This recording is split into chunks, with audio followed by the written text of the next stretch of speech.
First speech, 9/11 address to the nation by George W. Bush.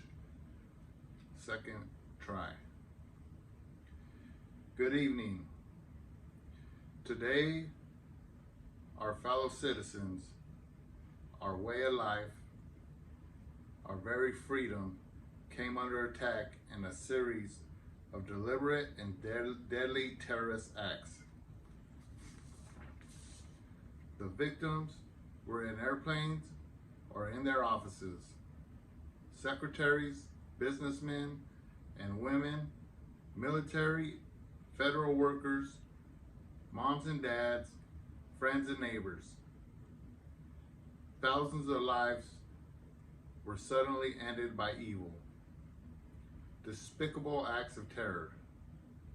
The pictures of airplanes flying into buildings, fires burning, huge structures collapsing have filled us with disbelief, terrible sadness, and a quiet, under-yielding anger.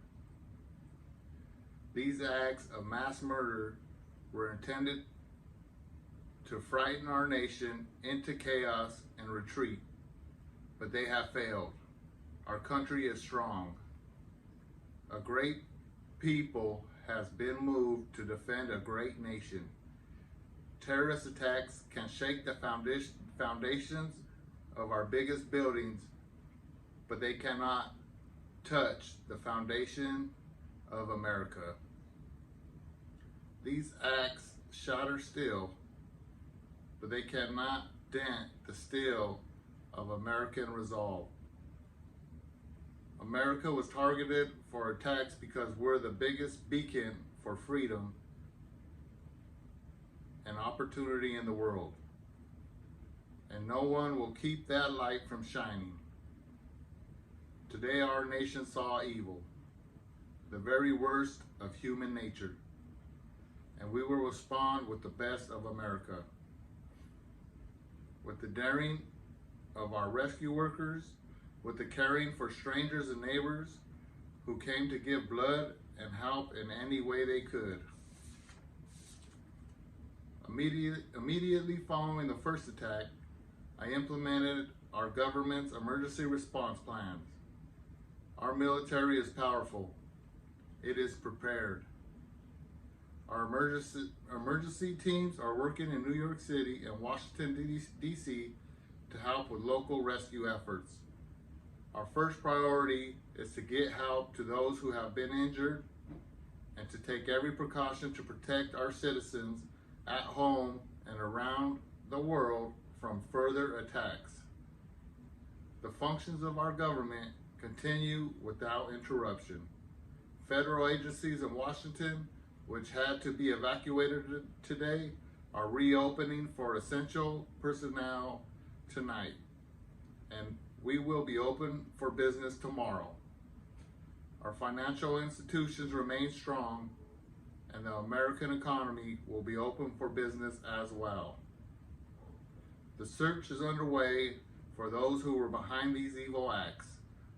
I have directed the full resources of our intelligence and law enforcement communities to find those responsible and bring them to justice. We will make no distinction between the terrorists who committed these acts and those who harbor them. I appreciate so very much the members of Congress who have joined me in strongly condemning these acts.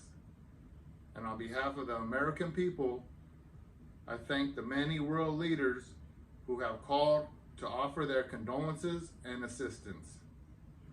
America and our friends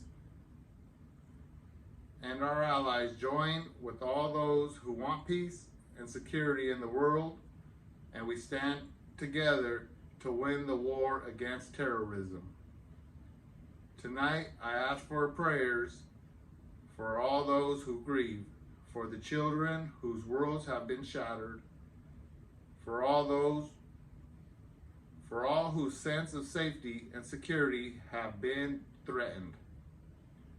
And I pray they will be comforted by a greater power than any of us spoken through the ages in Psalms 23. Even though I walk through the valley of the shadow of death, I fear no evil, for you are with me.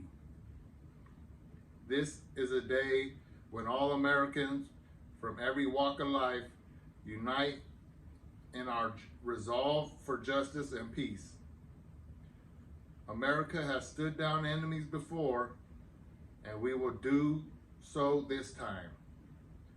None of us will ever forget this day, yet we go forward to defend freedom and all that is good and just in the world. Thank you, good night, and God bless America.